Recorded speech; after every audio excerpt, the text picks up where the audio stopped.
He's right. I can hardly see any one of you. So, but you happen to have the misfortune of having to look at me, and I'm sorry about that. Delighted to be here, and that was such a powerful talk. I forgot I had to speak after that. So my colleague next door prodded me and said, "I think you're up." So here I am. My thanks to all of the organizers. Yes, I think it was 2005 that I was here and spoke at the Eisenhower Auditorium there, and it was a wonderful occasion. If it takes this many years to invite you back, I guess I won't be seeing you again, because I'm closer to the finish line. That notwithstanding, thank you, and to all of you, especially to the radio station, The Way, the Truth, and the Life, for broadcasting our messages. We get letters from people that would surprise you, where they heard it, how they heard it, what situation their lives were in when it happened, and I treasure those letters. It comes from 9, 10-year-olds sometimes, and also from those well along their journey in life. I've got a convoluted title for you, and it's called Questionable Answers. Questionable Answers. So let me explain why I've given that title. But before I do that, I want to read for you something to sustain the point. This is an interesting parable, mistold, but has a large number of components from the scriptures, and you pretty much have to know the Bible how to manufacture a story like this that is so false. So here it is. The young man going for his ordination examination. "Well, Sam, will you tell me the parable of the Good Samaritan?" "Yes, sir, I will, sir. Once there was this man traveling from Jerusalem to Jericho, and he fell among the thorns. And the thorns sprung up and choked him. And as he went on, he didn't have any money, and he met the Queen of Sheba, and she gave him 1,000 talents of gold and 1,000 changes of raiment. And he got into a chariot and drove furiously, and when he was driving under a big juniper tree, his hair caught under the limb of that tree, and he hung there many days, and the ravens brought him food to eat and water to drink, and he ate 5,000 loaves of bread and 2 fishes. One night when he was hanging there asleep, his wife Delilah come along and cut off his hair, and he dropped and he fell on stony ground, but he got up and went on, and it began to rain, and it rained 40 days and 40 nights, and he hid himself in a cave, and he lived on locusts and wild honey. Then he went on till he met a servant who said, 'Come take supper at my house.' And he made an excuse and said, 'No, I won't. I've married a wife and I can't go.' And the servant went out in the highways and the hedges and compelled him to come in. After supper he went on and came on down to Jericho. When he got there, he looked up and he saw that old Queen Jezebel sitting way up high in a window. And she laughed at him, and he said, 'Throw her down out there.' And they threw her down, and he said, 'Throw her down again.' And they threw her down 70 times 7. And of the fragments that remained, they picked up 12 basketfuls besides women and children. And they said, 'Blessed are the peacemakers.' Now, whose wife do you think she will be on that judgment day?"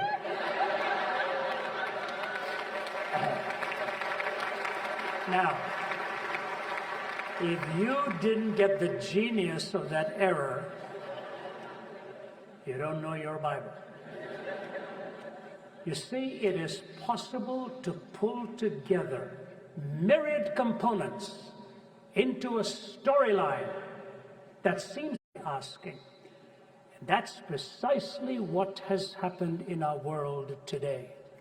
When we are asked to give a meta-narrative for life, what living is really all about, we sort of get a hold of a whole lot of fragments of ideas and idealisms and put it together into a narrative, but it simply is not the answer to the genuine question, who we are and why we are really here.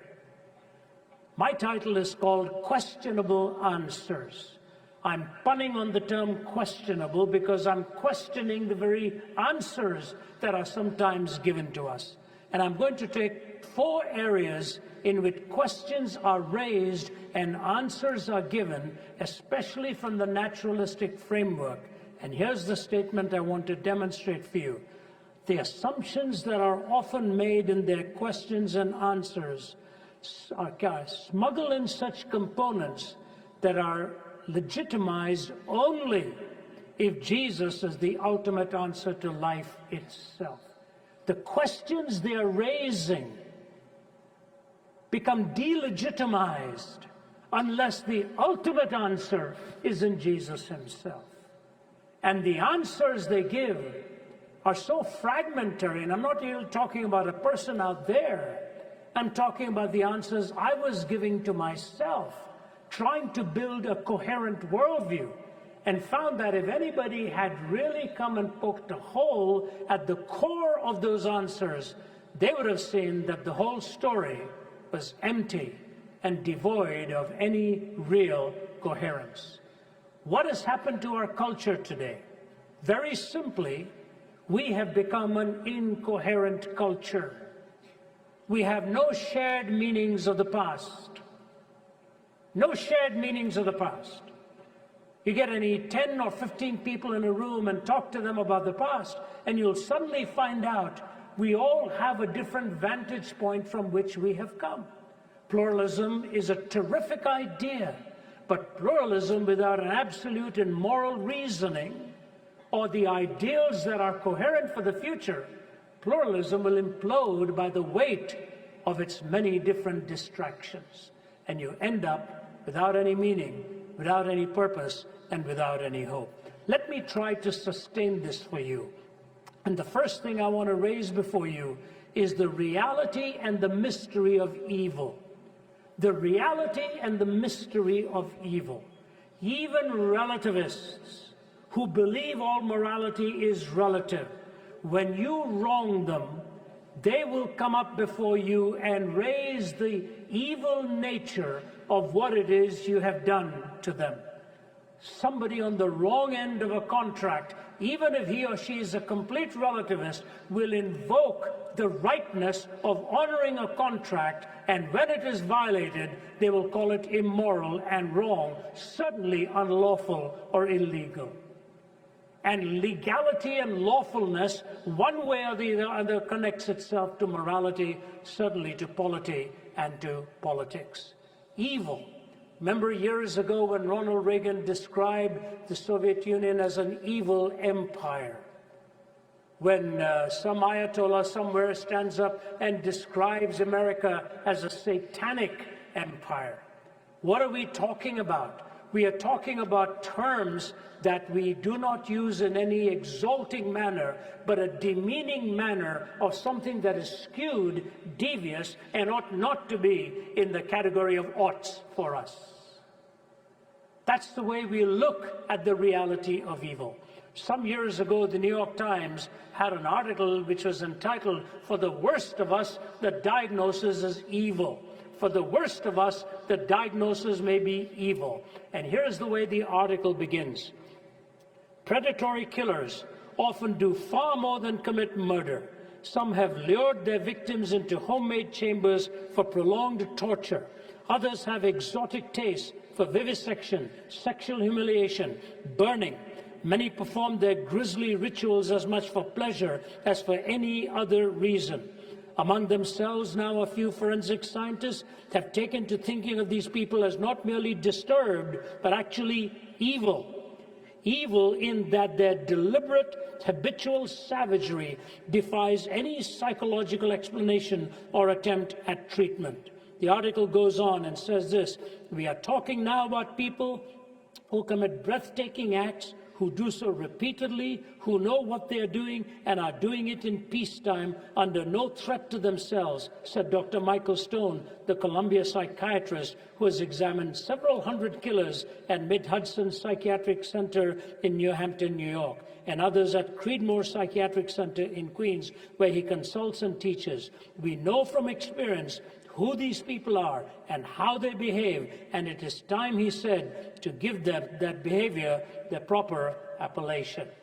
Then they go on to say even more. When you start talking about evil, psychiatrists don't know anything more about it than really anyone else.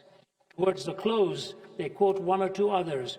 Dr. Angela Haggerty, Director of Psychiatry at Creedmoor, who works with Dr. Stone, said she was skeptical of using the term evil, but realized that in her work she found herself thinking and talking all the time. In 11 years as a forensic examiner in this country and in Europe, she said she counts 4 violent criminals who were so vicious, so sadistic, and so selfish that no other word could actually suitably describe them. Evil. What do we mean? Just gruesome? Just horrific? Or is it something morally so disturbing that we have no other category to give it but that moral appellation? I remember being at one prison where there were 45 men on death row, and over 5,000 in this prison, where over 80% of them are on life without parole. And my colleagues and I were walking from door to door in front of the death row section. And one of my colleagues and I walked over to one gentleman there, and we looked at him and started to talk to him. And the young attorney, the gal who had brought us there and made arrangements for the prison, suddenly went totally pale when she saw who this man was and who we were talking to. She turned around and made a beeline for the exit. She couldn't stand there anymore. She said, "I know who this man is. I was a college student when he was on a rampage and going through the universities and brutally killing young women." And she said that stories were awful of what he had done to their bodies. She said, just to stand there on the other side of the bars and realize who I was looking at, she said I was looking at the face of evil. Go back across time. Think of what we have seen in history. And you go back to the Holocaust, when millions of men, women, and children were exterminated. I remember walking to Auschwitz years ago when I was speaking in Poland. And as I walked in, I was psychologically unprepared for what I was going to see. I had been through concentration camps before visiting. I had never been into a death camp. And this was a death camp where Rudolf Hess was exterminating them at the rate of 12,000 every day. Here's a paragraph from Hess's journal, which he wrote himself. "I was not properly conscious of the first gassing of human beings. Perhaps the procedure as a whole made too much of an impression on me. I remember much better the gassing of 900 Russians soon afterwards in the old crematorium, since using Block 11 would have caused too much trouble. While they were still being unloaded, several holes were simply knocked through the earth and cement ceiling of the morgue. The Russians had to undress in the outer room, and they all went in quite calmly into the morgue, since they had been told they were going to be deloused there. The whole transport walked right into the morgue. The door was locked, and the gas poured in through these openings. How long the killing took, I really do not remember. The hum could still be heard for quite a while, however. When they were thrown in, I heard the cry from people, 'Gas!' And a great roaring began and a rush to both doors. They withstood the pressure, however. After several hours, the room was opened and aired out. Then I saw the gassed corpses en masse for the first time. But I must be frank, this gassing actually had a calming effect on me, since the mass extermination of the Jews was due to begin soon, and neither Eichmann nor myself knew what method of killing might be used on the expected masses. Now we had discovered the gas and the procedure as well." It's a journal entry. Remember when the killing was going on in Rwanda just a few short years ago? Hundreds of thousands. One world leader flew in there, kept the engines running for about 2 hours, just in case he had to leave in an emergency. Went back to the plane, and Os Guinness, in his book Unspeakable, tells this narrative, my colleague Oz. And the leader went back to the plane and took off, and when the news reporters asked him what he thought, he said, "Really, I didn't know how bad this was." The Canadian general who was in charge of the UN forces there reacted to that comment. Didn't know? He didn't know? He said, "I've spent my life in NATO. I know NATO plans were overhead and knew what was happening. Now I am haunted by dreams in my life, by the eyes of thousands and thousands of Africans disembodied, staring out of the African darkness. You can't just walk away from something like that saying you did what you could. You can't Pontius Pilate 800,000 people. But this is where we may miss it. We may look at the enormity of it and think it is the enormity of it that makes it evil. Not so. Adolf Eichmann said one killing may be considered a murder. Millions is just a statistic. Ladies and gentlemen, when we use the term evil, it is because we are using a moral framework on the basis of which to make a reference for moral judgment. And my question is, can we really raise the issue of evil? Can we talk of evil without assuming a moral framework? And can you really talk of educating the young without first looking into the heart of what human beings are capable of? Can we really educate the young without first looking into the heart of what we as human beings are really capable of? The Bible makes it very simple. Lust of the flesh, lust of the eyes, and the pride of life. When the scriptures talk of the word sin, we don't like it because we think we are spiritualizing something. We are giving it a concrete explanation and expression of what it really means when we rebel against the living God and we become autonomous and become the God of God. See, at the garden, there was only one law, just one law. Don't eat from the tree of the knowledge of good and evil. Today, our healthcare laws, thousands of pages. Then it was just one law. And what was that law? It was the prohibition to play God. Don't play God. Don't be the definer of good and evil.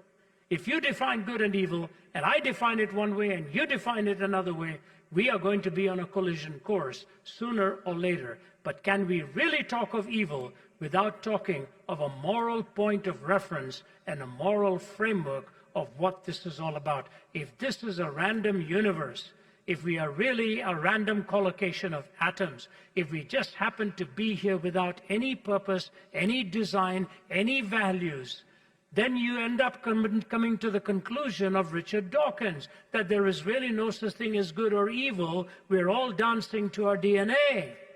That's what he says. But he describes God in the most nasty terms. Misogynistic, cannibalistic, thisistic, thatistic, a paragraph full of all these condemnations against the God of the Old Testament. Hey, but wait a minute. That God, according to him, doesn't exist. So who's he talking about? He's talking about you and me. All these isms and istics that he talks about can be found within the human heart. Ladies and gentlemen, we in America are at the crossroads.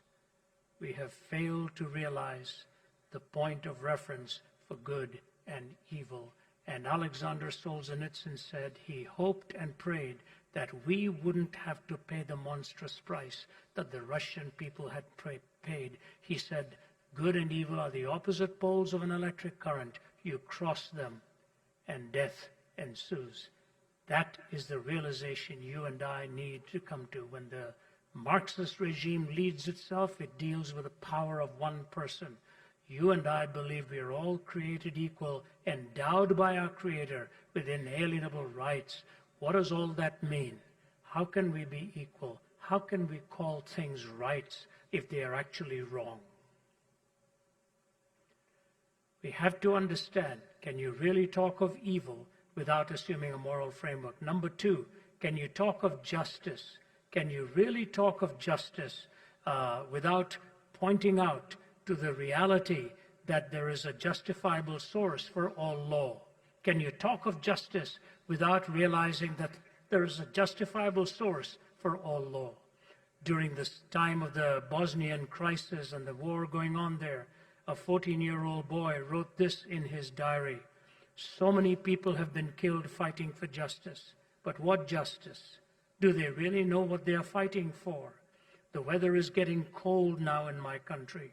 No longer can you hear the singing of birds, only the sound of children crying for a lost mother or a lost father or a brother or a sister. We are now children without a country and without any hope. 14 years old. We are now children without a country and without any hope. Why? Because justice had died. Aristotle said this: justice alone of the virtues is thought to be for another person's good, because it is related to our neighbor. It does not what is advantageous just for itself, but also for another.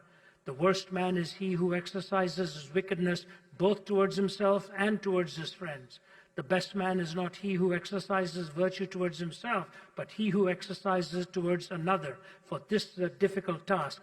Justice in this sense, then, is not part of virtue, but virtue entire. Nor is the contrary injustice a part of vice, but vice in its entirety.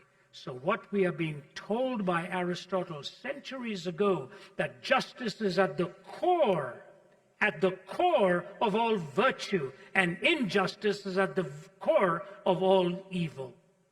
That's why John 3:16, for God so loved the world that he gave his only begotten Son, that whosoever believes in him should not perish but have eternal life. What is God talking about? The starting point is filial. The goal is relational. The range is eternal. All of this takes place, but at the core of it, there is something legal going on. That the Son of God paid the price for your evil and mine, so that he could bring us to our Heavenly Father. Evil has a price to pay, and justice is instituted in order that evil can be dealt with and good applauded. I think it was Socrates who said justice is the firmest pillar of good government. If justice goes, then good government goes. Can you talk of evil without assuming a moral framework? Can you cry for justice unless you know the justifiable source of all moral law? And as I move to the last point, may I just mention this? When I was writing my book on an imaginary conversation with Jesus and Adolf Hitler, I went to Nuremberg. My wife and two of my colleagues, we walked into the courtroom where these judges and these people had been tried. Fascinating to walk into the courtroom that were at Nuremberg and to see two carvings in that particular courtroom where all of these men were tried. Just above the tribunal was the 10 Commandments etched out and carved out. And as you're leaving the courtroom, you see above that door, lintel there, you see a painting of the garden and the temptation episode being shown. That's precisely the consummate expressions of the gospel. Temptation, law. But then the law alone could not ultimately satisfy.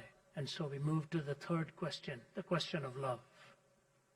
Why do we talk so much about love? Why do we yearn so much for love? You know, in my culture, marriages for decades have been arranged marriages. But 90% of the movies are about romance. They live in a world of escape. And for years while I was growing up, there was no kissing on the Indian screen. I don't know how many of you have seen Indian movies. They can be quite hilarious, especially the romantic scenes. The fellows are generally chasing the girls around a thicket in the woods. And as soon as they catch up with her, the one he loves, then the scene changes because there was no real physical contact allowed on the screen at that time. I don't know what it's like now. But when an Indian comedian was then asked, what's the difference between love on the Western screen and love on the Eastern screen? He answered in one word, trees. They ran around the trees chasing. But all the stories you hear are of love. There's a Hindi song, Zindagi usi ki hai, jo kisi ka ho gaya, pyar hi mein kho gaya. Life belongs to one who really belongs to another and is lost in the wonder of love. This from a culture where arranged marriages are so real, and now the young have emerged and said, where is the love in all of this? It has to be there. You know, one of the amazing things about being a grandfather is that you get a break. They come in on Friday and leave on Sunday. And Margie and I sit and stare at each other like, what happened?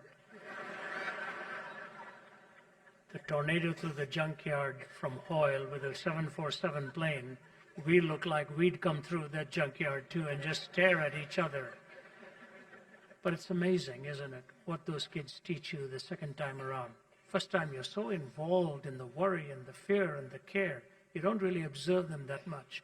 Now as grandparents, you watch them very, very carefully. And you learn so much. Chesterton said, I learned more from observing children in a nursery than I ever did from all my books in philosophy. And my grandson Jude, who's 7 years old now, has an incredible vocabulary that scares me. He'll sometimes look at me and use words, and I wonder, where do you get it from? Years ago, he looked at me and said, Papa, what is the meaning of sophomoric? I said, what? What is the meaning of sophomoric? He came back home one day after studying something about history, and he asked a question about evil and slavery, and he was all in tears. And so my daughter Naomi answered the question, and then he made a proposition. I won't go into the details, it takes too long. She says, what do you think? This guy, who was 6 years old then, says, Mommy, my philosophy is this. If you don't want to like somebody, you will find a reason not to like them. 6 years old when he said that. When he was about between 3 and 4, I recall, his mother had lost her car keys. Naomi's a wee little gal. In India, they say the hottest peppers are the smallest peppers. Naomi has been that kind of a pepper of a girl, you know. Just strong. She works with those in the sex trafficking industry. She terrifies me sometimes where all she goes. But one day she lost her car keys in her home in Atlanta and stopped and slapped her forehead and said, I must be losing my mind. And Jude stood in front of her and said, Mommy, whatever you do, please don't ever lose your heart, because I'm in there. Don't ever lose your heart, because I'm in there. The security of being valued, the security of being loved. C.S. Lewis picked it out beautifully. 4 loves: agape, storge, phileo, eros.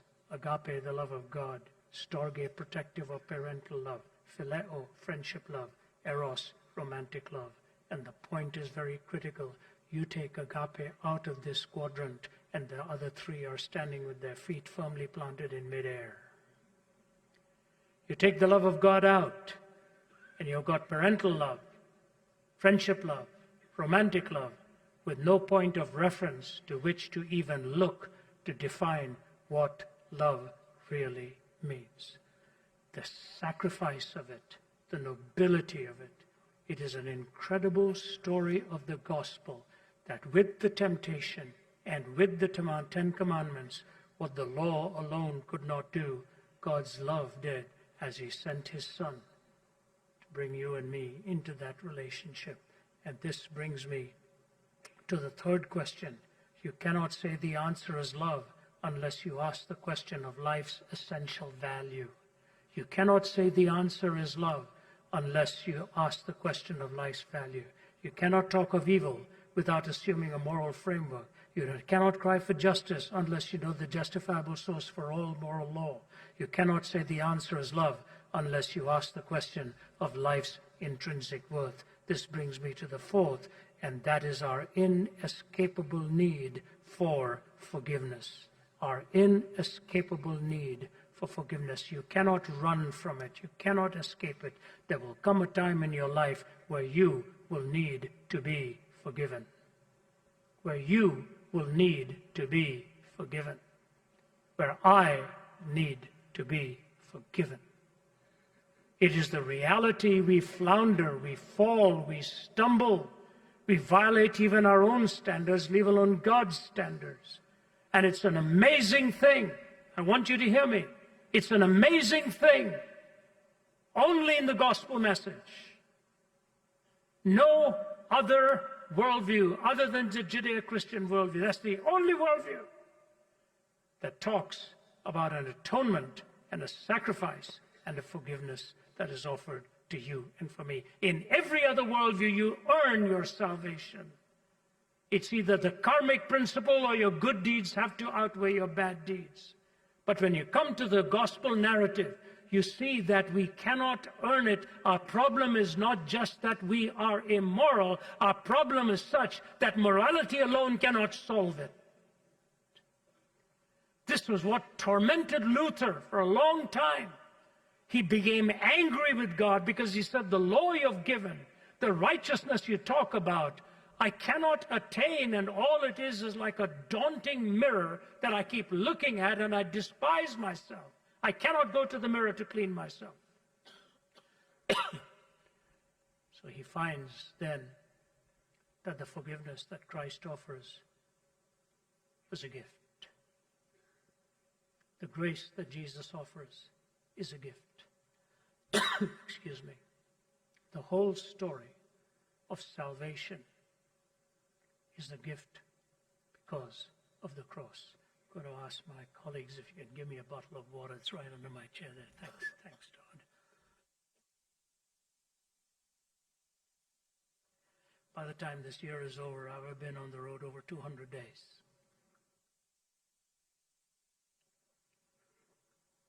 And next year, for 3 years, we planned a sabbatical, my wife and I. I can hardly wait for January to come. The body is getting fatigued. The voice is getting fatigued. So bear with me. But it keeps going. So it's that ever-ready battery. You give it a gulp of water, and it'll keep going. That story of forgiveness is the most beautiful story coming to us from the pages of Holy Writ. There's a hymn writer that says, I sometimes think about the cross and shut my eyes and try to see the cruel nails, the crown of thorns, and Jesus crucified for me. But even could I see him die, I would but see a little part of that great love which like a fire is always burning in his heart. Remember the story of Jim Bakker from the days of PTL, the famous days of PTL, how that ministry went wrong and got into issues that they never should have been in, which they admitted. So Jim Bakker ended up in prison. I remember seeing him from about 10 feet away after he'd been released from prison. And that night he spoke to thousands at the book convention. He was a shadow of a man that he used to be. And he told this story, and the audience just wasn't a dry eye. He said, when I was in prison cleaning the bathrooms one day, the guard came to me and said, there's a man here who's come to see you. He said, I don't want to see anybody. He said, you better see this man. He said, no, I don't want to see anybody. He said, Jim, put that mop down. Come and see this man. He said, all right, I'm coming just like this. I'm not going to get changed. He said, no, you don't have to get changed, but come and see him. And Jim Bakker said, all the water from the floors and all the filth and the cleaning the bathrooms, I was a mess. I just wiped my hands and I went to the waiting room to see who it was. It was Billy Graham standing there to greet me. Billy is a tall man. Jim, not that tall. Billy just took 2 or 3 steps towards him, wrapped his arm around him, and just enveloped him in his embrace for a few moments. And Jim Bakker sobbed uncontrollably in Billy's embrace. You know what he said? Imagine being the most despised minister in the country, being embraced by the most respected minister in the country, and being told, I love you, Jim.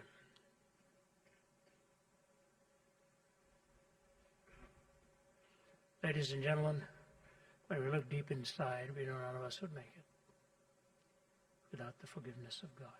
Evil, justice, love, and forgiveness. Can you really talk about forgiveness without talking about the atonement and how forgiveness comes? Here's my question for you. Evil, justice, love, forgiveness. Those are the questions we ask about that are only justified if we borrow from the rationality of the Christian worldview. But when we give the answers apart from the Christian worldview, we amputate the question from the possibility of an answer and those questions become questionable. The answers are there, and here's what I want to say to you.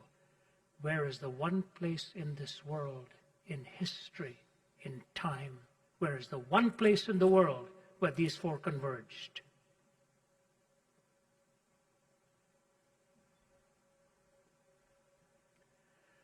On Calvary.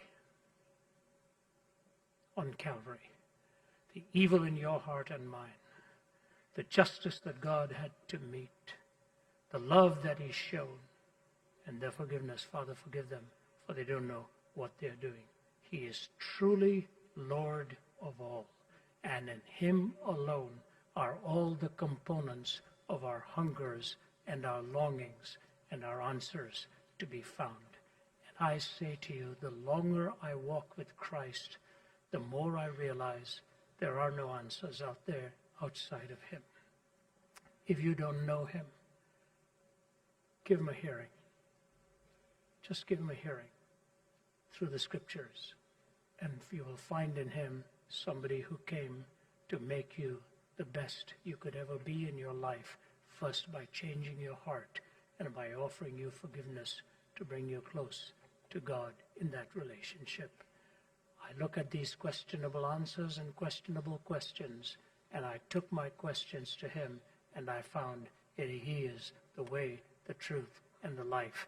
And from beginning to end, He is the only one in whom all absolutes converge. The wrong ones because of me, the right ones because of Him. God bless you, and thank you.